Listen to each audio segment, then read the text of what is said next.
Dan, good to see you again. Nice to see you as well. How are things? And outstanding. Well, let's get to the most important thing. How's the golf game going? Well, I'm proud to say that Robbie Miller and I won our flight at the Park Club member, and the last 9 holes are aggregate where every count for both players has to be counted, and we did really well. I had a 44 on my own ball, which is pretty good. That's excellent. Seeing that I'm a terrible golfer these days. As my grandson says, Papa, you're about 10 yards shorter on your drives this year than you were last year. I'm getting old. But no, we had fun. And yesterday I had the honor of playing at Wanaka, and it was for Tee It Up for the Troops, which was for our veterans. As you know, freedom isn't free. Right. These guys have made, and girls, have made unbelievable sacrifices for us to live in the best country in the world. And I tip my hat to them. I really appreciate their service, and some of them come back with some emotional problems, PSTD and what have you, and there are programs out there. I learned of a new one last night in Fredonia and Dunkirk, where they help use horses for therapy training, that the horse can perceive what is wrong with you. If you're a happy person, the horse understands it, will approach you. If you're full of anxiety, the horse backs away from you. I had no idea that horses were that smart. Okay. Yeah, almost like some of our dogs. Wow. You know, I would. First of all, I agree with you about the service that our men and women have done for us. We don't say it enough, and we need to make sure that we tell them all the time. And we don't realize the price they've paid. Absolutely. Yeah. Absolutely. You know, I don't know if I told you this, but before I decided to run for supervisor, my wife and my children bought me a set of custom-made clubs. So now I haven't been able to play too much because I've been out campaigning. So I was able to hit them for the second time this year.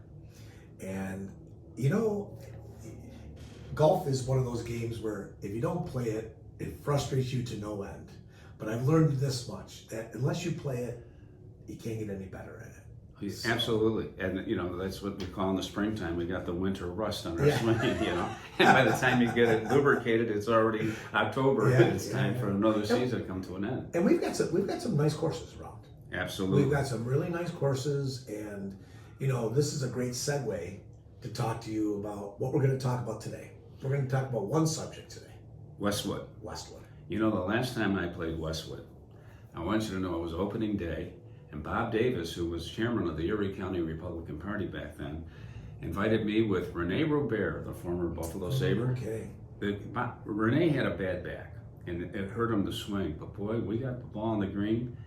That putt went down. No kidding. We almost won the thing. Oh, yeah. And he was a lot of fun to be with, yeah. Hand-eye coordination. Typical hockey player. Absolutely. Yeah. I have a good friend of mine, his name's Art Ponzi, good guy. We've known each other for a long time. His hand-eye coordination is unbelievable. Phenomenal golfer. I mean, you know, when you got it, you got it. Well, I played with Rick Martin a couple times at the Park Club, and for him to hit a drive 300 yards was nothing. And that's something. Smooth as silk. Yeah, I've never done that. Me neither. Never done that. I have when I ricocheted off a tree. Real quick story, golf story. I belonged to Frontier Country Club a while back, and I was on hole 7, and it was straight ahead, but it was an odd thing because 8 was right next to it, and you would walk off. So the foursome in front of me is walking off, and they get to safe zone, and I hit the ball. Well, I towed it, and it went up, and I said 4, right? Hit a guy right in the top of the head. Oh boy. Guy went right down, right? Rushed up, everything is okay. Well, he got up, and he was just the most explicit language you've ever heard in your life. And I'm like, I apologize, but why did you look up? And then he got even more aggravated. When you hit 4, like this. Anyways, didn't he get in trouble with the management of the course because he was using bad language? Oh, wow. Well, you know, a guy yelled 4 once many years ago. I was on the 16th hole at the Park Club, and I put my hand like this, and the ball hit my hand, and I literally went down to my knees. And I broke all 4 metacarpals, but I didn't know that they were broken, so I continued. No kidding? Yeah. And then Sunday, Frank Simonelli invited my wife and I to be at a suite at the Bills game, and Jimmy Griffin was there, the mayor, and he gave me the good old South Buffalo handshake before I realized my hand was broken. And it wasn't until Monday I got to a doctor, and they wrapped it up, and nothing you can do for it except let it heal.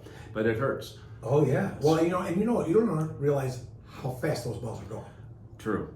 You just don't know it. Right. So, but again, not that I've ever had a hard time with like how fast my balls go or how far they go. Another great story, a beautiful course. It's a sleeper. It's called Stafford Country Club outside of Batavia in Stafford, New York. It was founded in 1903, I think that was the year, sometime around there, by the businessmen of Batavia and Leroy. And it's just the most beautiful course. It's so peaceful, tranquil. And I was there once. I walked off this par 3. I'm on the tee box on the next hole, and I hear this thump. And the guy got a hole in one. And I said, "Hey, congrats," and went in. No big deal. It's my 8th hole in one. He was the club champion. No kidding. I would be a little bit more excited if it was. Did you ever have a hole in one? No, I've hit the post, the pin several times, but it's never dropped in. I promised myself if I ever get a hole in one, I quit. I'm done. I'm afraid of what could happen if you get a hole. I don't want to jinx it. You know?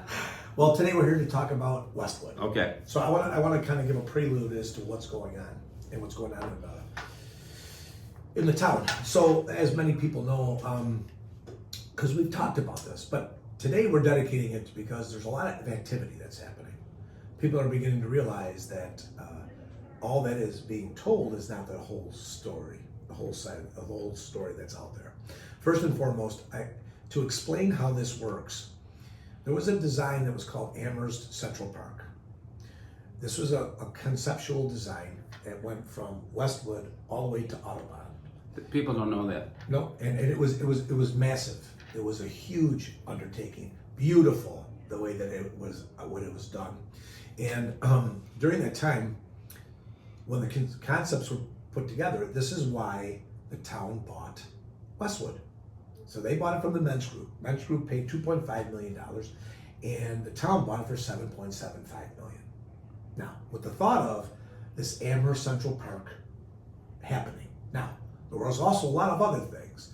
The gun club, moving the ball diamonds, all of this stuff occurred.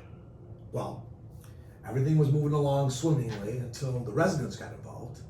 And the residents are like, "No, we don't want that. We don't want that musical fair. We don't want that to happen." So the residents, a group called the Fairways Group, decided to retain an attorney, do an Article 78. And what that means is it slows the process down because there are questions that have arisen about the procedures or the way they're doing it. It also allows you to do a permissible referendum, which means you go out and get signatures. And if you get 4,000 signatures, it could change the direction of where you're going because the residents have spoken. All right. Well, they got the signatures and they scrapped all the plans. Now, Including musical fair. That's right, including musical fair. But the problem here is that what happened is all the money that was being spent at Amherst Central Park, including the $7.75 million and buying gun club and all that stuff, amounted to over $20 million. People don't know that. No. So when we talk, you can isolate Westwood, which we're going to talk about in much more detail. But the idea is I want people to understand that this is one little speck in a grand scheme. And they need to understand that this town, in their lack of transparency and the lack of how they approach this, letting people know, there are more costs involved with this project. So if you take the project Westwood out of it, and we're just talking about that, which we're going to talk about today, here's the story. When the State of the County address was given by Mark Poloncarz, at no time was Westwood ever mentioned.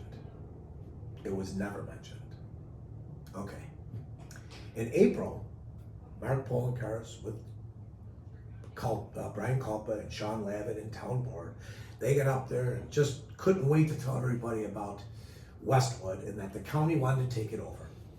They wanted to make it a 9-hole golf course, and the rest of it would be a passive park.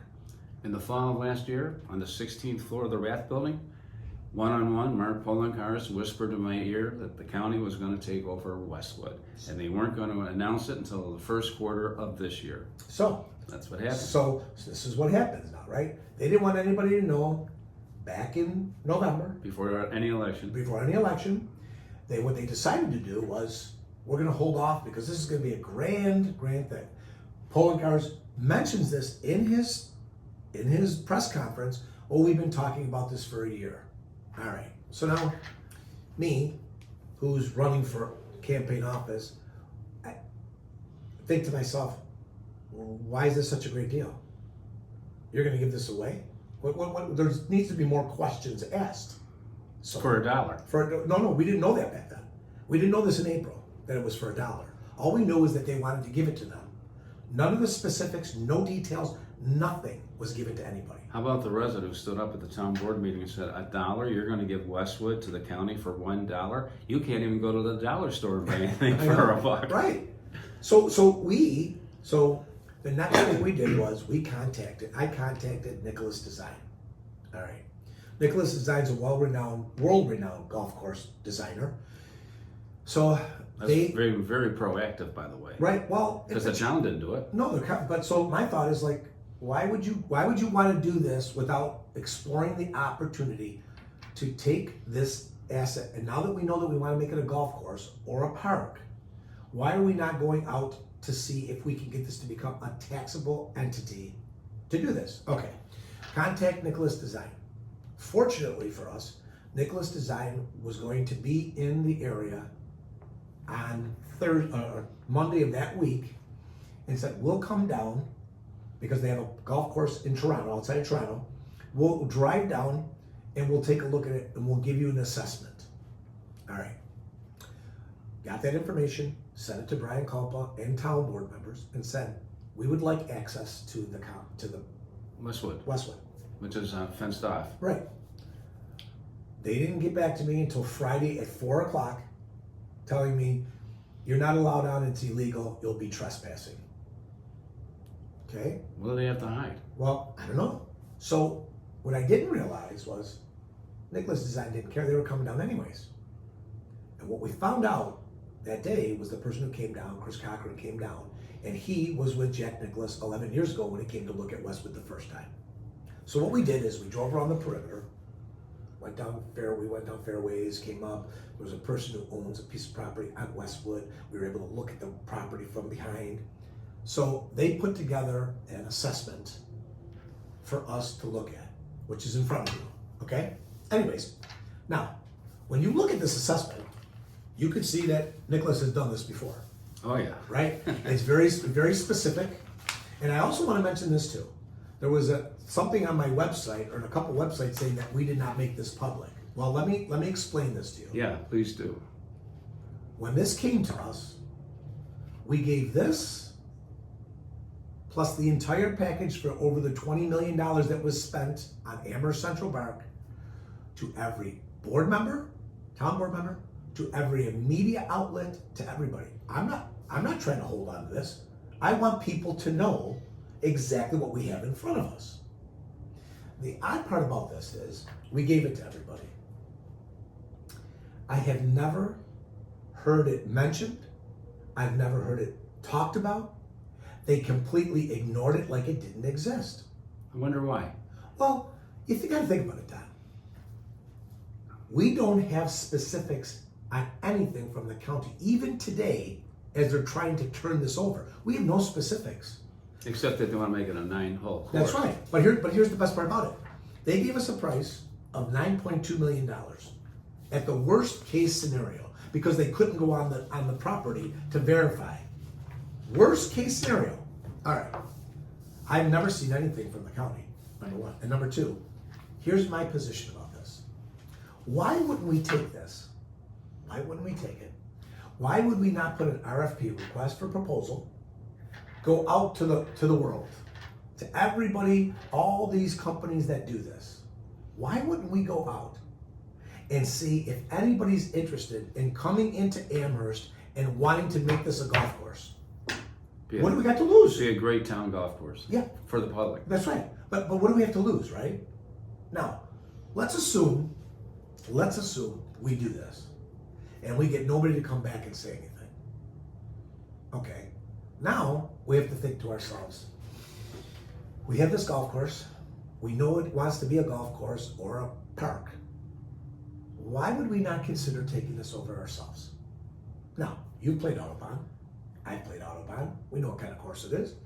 A lot of play. We make about $300,000 or $400,000 a year.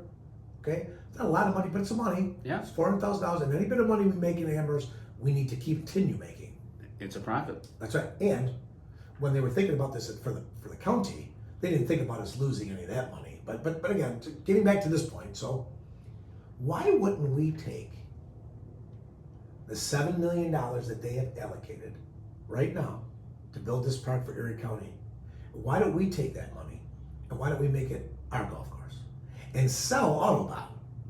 Makes sense. Well, this is what the residents had come up with 11 years ago, before all this nonsense came to be. So today, I'm perplexed. And I'm perplexed because I don't understand how our town leaders, and that includes Mark Poloncarz in Erie County, how they think that this is a better deal for the people of Amherst. It's not. Why should the people of Amherst fork over almost $8 million that the town paid to the developers who made a lot of money on the deal and just sat there and watched it go up in value? Why should we, the taxpayers, be slapped with that kind of a bill and the county gets it for $1? And remember this, after we're done, now I want you to understand this too. We bonded this money. We're gonna pay over $13 million after the bond is paid off. With interest? With it, for 23 years. Mm. So now, that's like this. I own a piece of property. I'm gonna let you come and stay at that property for 23 years for free. I'm gonna pay for it still. I'm gonna continue paying those payments to the bank, but you can stay there for free. So that's what we're telling Erie County. You can have this for free. You can make all the money. You can make all the money. It becomes a county park. That's right, because you can make all the money on it, but Amherst is not getting anything of it. And just because, and at the board meeting, which I found fascinating, was they're trying to say is this is a county and town getting together and working together. Well, of course, why wouldn't Mark Poloncarz want this?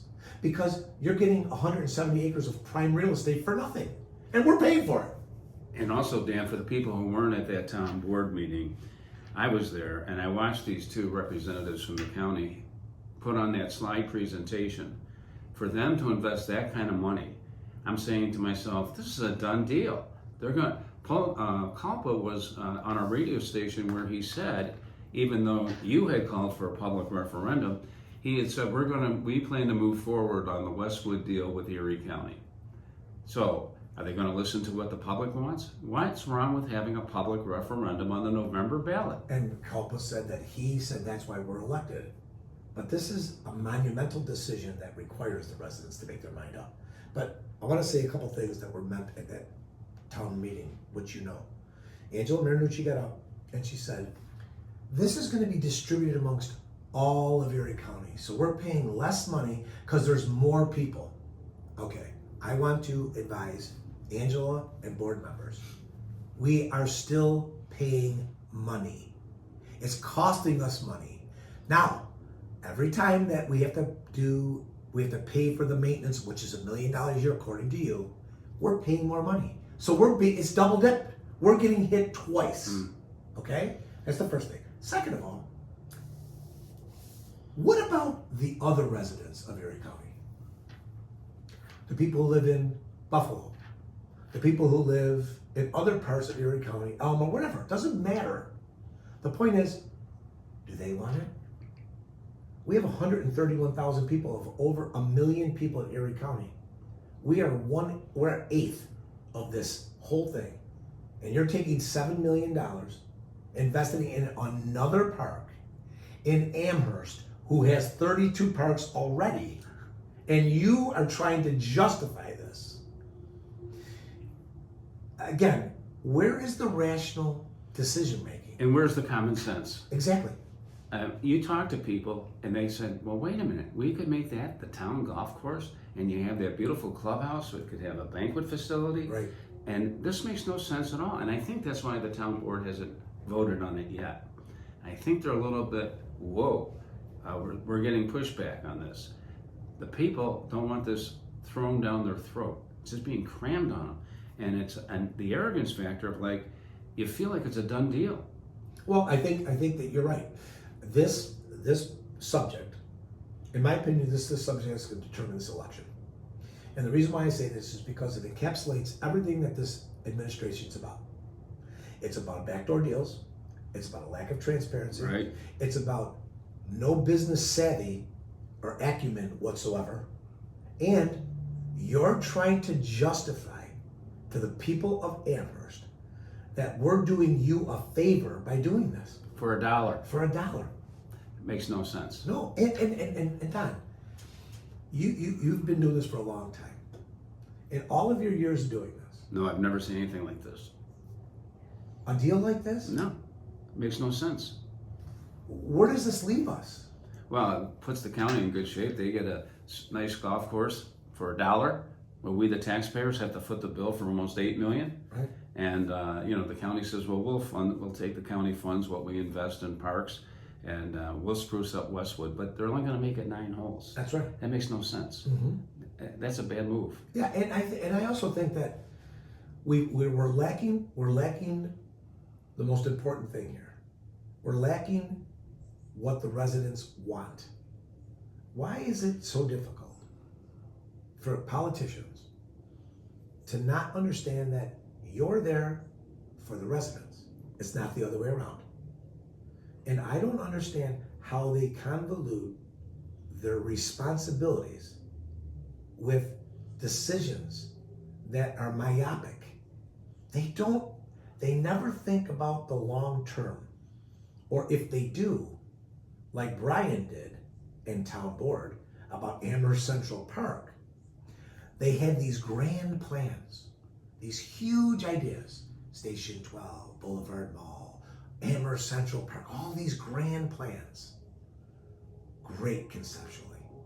They even wanted to move the Heritage Village That's right. to Westwood. That's right. Are you kidding me? That's right. So my point is, you have these grand plans. Who has the money to do it? And if you're not watching the purse strings, how can you do this stuff? I told you earlier today when we were talking, this is what you get when you have part-time people working. Jimmy Griffin always used to say, budget hearings are very important because whatever's in the budget, that tells you what the action the city's going to take or whatever town government it's going to be, That's right. whatever municipality. The facts are in the budget. That's right. That's right. And look, we talk about this. When you look at Westwood and you think about the amount of dollars that we've spent and you think about what money we're going to spend, I want you to just think about the fact that our kids and my grandchildren are paying for this. What is the benefit of doing it what they want? In my opinion, if we can't make this a taxable entity and we collect rent or whatever it is, however the deal is structured, or we can make money as a viable golf course for the town, we want to bring revenue in. There you go. That's it. I mean, case closed. And if you've exhausted every possibility, if you went to the extreme to do this, and at the end, if we can't find somebody or we can't do it, I will be the first person to contact Mark Polcars and say, Mark, It's yours. it's yours, right? Yeah. Well, thank goodness someone like you has stood up and called for the public referendum. People are starting to become aware. You almost have to take a frying pan and hit them over the head and say, listen to us. What we're trying to tell you here is they're doing a bad deal. Right. It's a bad deal for everyone in this town. Right. And I also think, and you've been doing this for a long time, and you look at Amherst, you've been here for a long time, Don. What is the difference now? It's things like this where we're selling our souls to the devil. Well, I think if people also realize that taxes have gone up 40% in the last 8 years, you don't realize it when it's, 2% here, 2% there. But when you're slapped with 11.4% tax increase in 1 year, not only is that political suicide, you don't deserve to be in public office. Right. And look, if you go back and do history on various supervisors over the past 20 years, you'll notice that there's trends, right? When the Republicans were in, there was no tax increases. They held it steady, right? And there were other things that they had to do, and it's cyclical. Okay? Look, I can tell you today that this is not a red and a blue thing. It really not, isn't. Is it? It's not political. This is about red and black. Do you want to be in the red or do you want to be in the black with your budget? We want to be in the black. That's right. So to me, I say this all the time. I don't truly care about the fact that what party affiliation you're in. It doesn't really matter to me. It really doesn't. What matters to me is because, as a business person, I don't care. We've talked about this. I don't care. What I do care about is what is right and proper. And we have to push past the divisiveness that we have. Because quite honestly, once you push past that, you're going to see that we have a lot more in common than you think. And if everybody just sat there and said, if you walked into a room, like you walk into my restaurant, you're never asked first what your affiliation is. Because it doesn't matter. This is the same way that we need to run government. It shouldn't matter. It should not matter that everything that we say and everything we do is based upon the letter that's after your name. And that's where we get into problems. Because when you have such extreme views and you don't have this open dialogue, and I welcome the dialogue from the Dems, the conservatives, the Republicans, the independents, it doesn't matter. Because if you don't have this, how far do you get? Well, you've knocked on over 10,000 doors so far, and does Westwood come up in your conversation? It's actually number two. What's number one? Taxes. Oh, of course. Taxes. Everybody's very concerned about taxes. And you can't argue your way out of a tax. It's there. Yeah. And see, again, we need to be creative. We need to look outside the box. But there's nothing that's more important than to look at how you're spending your money. That's the most important thing. In business, in your household, in government, it doesn't matter. This is the most important thing you do. You always have to be watching your dollars. Because at the end of the day, you can have 1,000 good ideas. But if you don't have the money to do it, you can't do it. Where are we spending our money?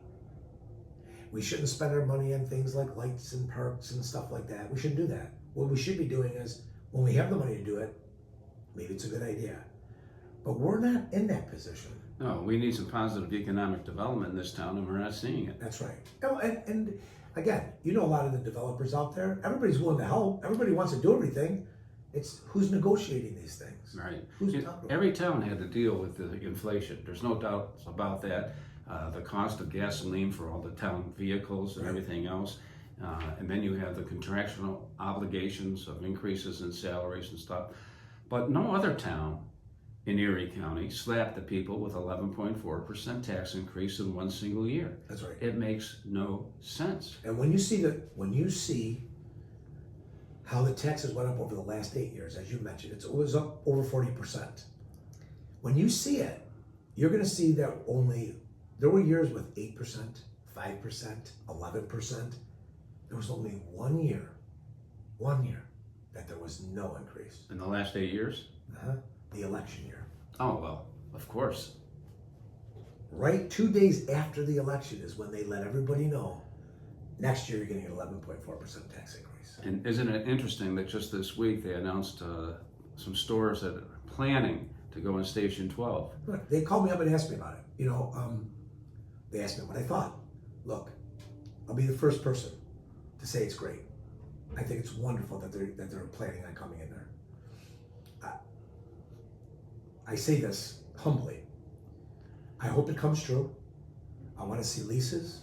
I want to hold WS's feet to the fire. I want to make sure they do what they say to do. It's a year away, end of 26, going into 27.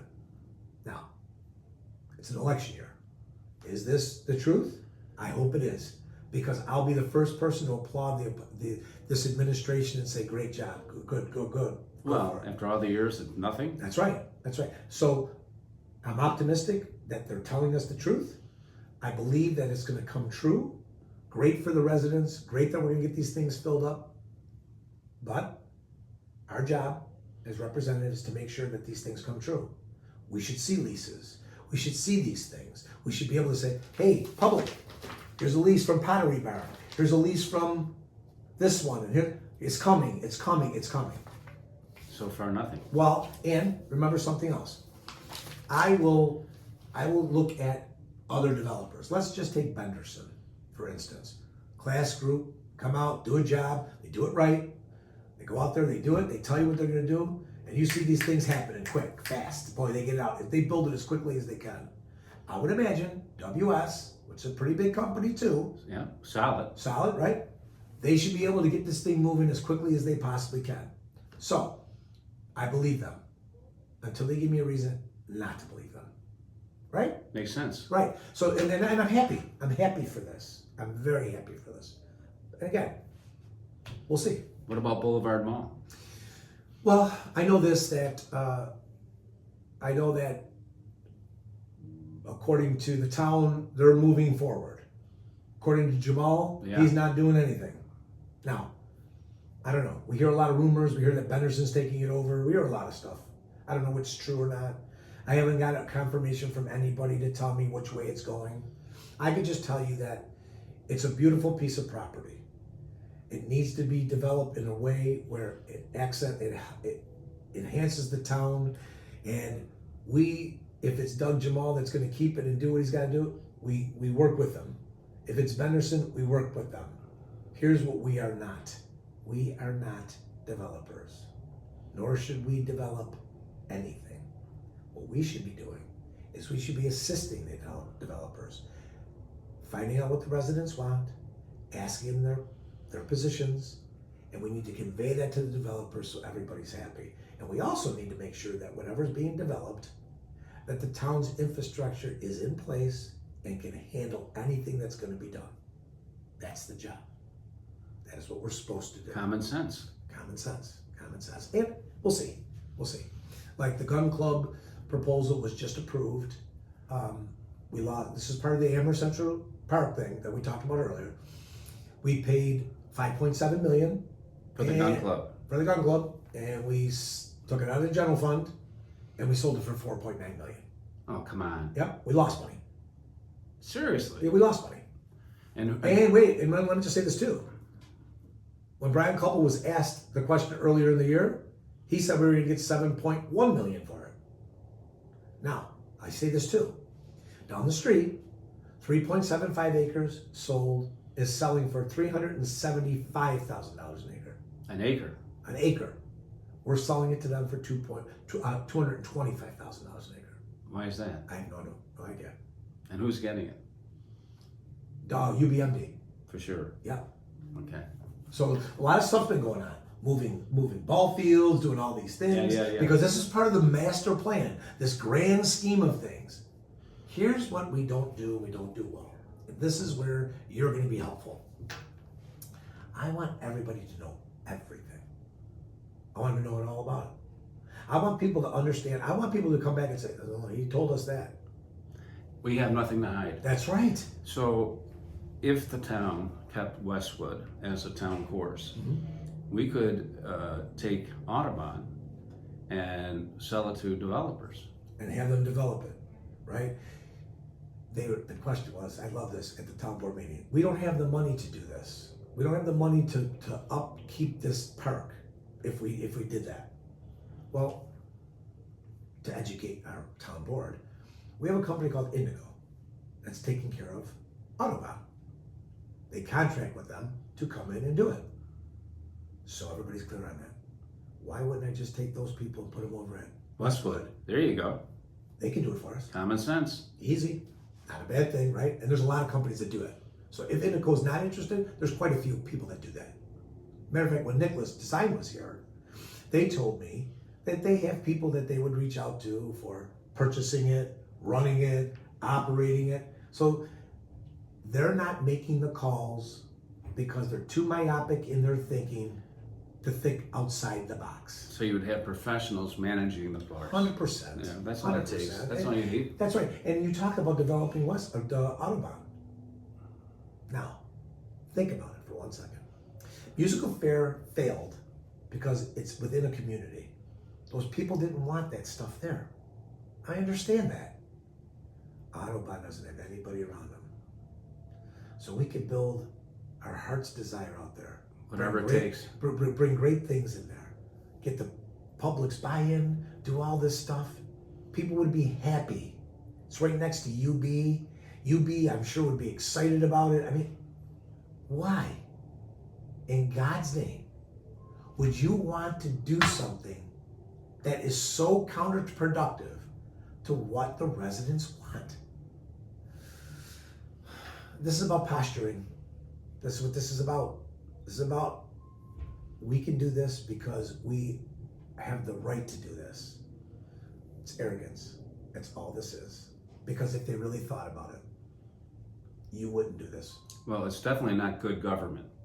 Absolutely not. You know, and I think that when you see the turnout at the town board meetings, it's impressive. And the number of people who want to speak to the town board and say you're not listening to the people, I mean, it bowls me over when I see the number of people that turn out for those town board meetings. And no one's saying you're doing a great job. Right. You know, we really want to see the county take this over for $1. And let's look at tough job getting up there and listening with the complaints of the people and all that stuff. Tough job. I get it. What we have to do is we have to make that job, we have to let people accessible. We have to answer people's questions. We have to make sure that we're being informative. And that's why I was saying about you. You have to get out there. You have to let people know. Send in your questions. We're going to answer for it, or we're going to text you back, or we're going to get back to you. This is about getting in front of it. Well, I don't know why the town board doesn't respond to the people that stand up and talk. They just thank you for your comment, and Right. they don't answer the question. Right. And I think that when I was working for government, when I worked for the city of Niagara Falls, I was the director of environmental inspections, and I was required to go to every board meeting because I had to answer questions that people had questions. What we pay our department heads and what we do, Yeah, they're not at the meeting, are they? they should be there. They should be there. And if they don't have the answer, they just say, I don't have the answer to that, but I'll get back to you. There you go. And make them responsible for it, right? Yeah. I mean, Don, look, you were responsible to broadcast the news. Yeah. You did it in your way. You told what you had to tell. Fair Why? and balanced. That's right. Why? Why are we not giving our residents the same respect that they deserve? Yeah, I don't know why the media, both print and broadcast, aren't on the town board and letting the people know the problems that we have, and they're severe. $200 million in debt. The Westwood, the mismanagement of all the money they spent for all those years while that land just sat there, and it was a parking lot for a car dealership. We could be making money all these years. Mm-hmm. We could be making a profit on that land, and they didn't. Well, again, there's this belief, I think, that you have urban planners in there right now with Brian and Sean and group. They're all urban planners. And you'll know this better than I do. Urban planning, urbanization, urban renewal. Where in this country has urban renewal worked? Nowhere. They all failed miserably. Look at downtown Niagara Falls. Mm-hmm. Urban renewal. Go look across this country. When we want to urbanize an area, you are taking out the character of the area. I was at a meeting for the Metro Rail a few weeks back. The expansion of the Metro Rail. Right. And what they wanted to do is they wanted to bring this Metro Rail in, and they wanted to go from UB South to UB North. And they spent $30 million on these studies. $30 million. So I got up there and I was like, you're 25 years too late. You want to put this rail system in. You want to disrupt all these neighbors. For what? To connect two campuses and possibly downtown? Who from downtown's coming here? Do I really care how the students are coming from the south to the north campus? Whether it be by bus or whatever. UB, that's their job. Yeah. And they have a bus system. And if you've ever looked at the bus system, go look at the bus system and see how many people are actually on that bus. Barely anybody. You know, when the UMTA, Urban Mass Transportation Authority, proposed to the city of Buffalo to have this, the Metro Rail, it was under Stan Mikowski when he was mayor. And when Jimmy Griffin got elected, he tells me that UMTA told him, yes, we're going to pay for building the light rail. However, you, the city of Buffalo, are going to be responsible for maintaining it, and any operational expense will be on your tab, not UMTA. Right. So the federal government was saying, we'll build it and wash our hands of it. And Jimmy Griffin says, now I got a subway to nowhere and I got to pay for it. And Uncle Sam forced it on us. Right. And to that point, look, this is not barren land. These people have been living here. Beautiful neighborhoods that you want to go and disrupt because you want to bring a rail system? Look, I loved it because we said it, and a week later, the NFTA came out and said, this may not be the best thing to do. Good. You want to know? And it is good. That's the point. That's about urbanization. The other thing is, I just happened to notice, my wife pointed this out to me, they're putting a Starbucks at the corner of Sheridan and Mill Street, where Mill Middle School is. Okay. They're building a Starbucks with a drive-through. Have you ever seen the bus traffic out of Mill Middle at 2:30 in the afternoon? Crazy. It's crazy. You better take Hopkins or Evans. You know, Right. I went to work one day and I wanted to see my son, and I went down Mill and I got behind the buses, and it took me over 25 minutes to get out. Yeah. And I can't believe that someone on the town board would approve putting Starbucks with a drive-through at that corner. And I think that's a great segue to. It's a great segue to conclude what we're talking, because We'll take up the planning part and what gets approved. You're going to be talking to a group. You're going to be talking to Melissa, and she's going to talk to you about Custard stand on That's right, Millersport. Millersport. So that's where they wanted to put the Starbucks, and they couldn't get it passed, so they moved. Oh, well, I feel so sorry for whoever the poor guy is who owns the house on That's Mill right. Street and has that in his backyard. That's right. And what about the poor guy where Costco's going? Oh where my that road is. That I'm poor man over there. terrible. See, these are casualties, right? That we need to understand. But I want to tell you a couple things. I want people to know this. In the coming weeks, you're going to start to see various people that Don is going to be interviewing. These are local residents, people who are going through issues with the town. We are making this an open format. This has nothing to do with the election. This is about Don being able to talk to you about what's happening out there in Amherst. This is what the plan is. My administration is going to make sure that you know about all the stuff that's going on. We want you to be part of it. We want you to be a part of everything that's going on. We got the best newscaster that's ever been. And in my opinion, if we continue doing this, if we continue acting out in this way, in a common sense approach, and you know what the residents are doing, we've done our due diligence. This is the most important things that we can give to you is information. Correct, Don? I feel like you're making me the town crier. And I'm honored to do so, and I'm honored to be supporting you for your election as Amherst Town Supervisor on the Republican and Conservative line. You are a man of great character and common sense, and you're open about everything. We've had personal conversations about our families. We've had conversations about our vision for the town. We've had conversations on what's right and what's wrong with our town. And I think that as people learn more, that they're going to see you're the man to get behind and get this job done and get the town back on track. I really appreciate that, Don. I really do. But to you and to all of you, I want to thank you.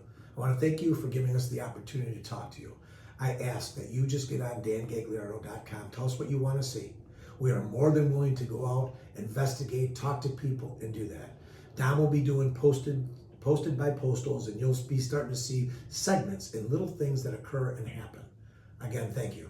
Thanks, Don. Thank you, Dan. Okay.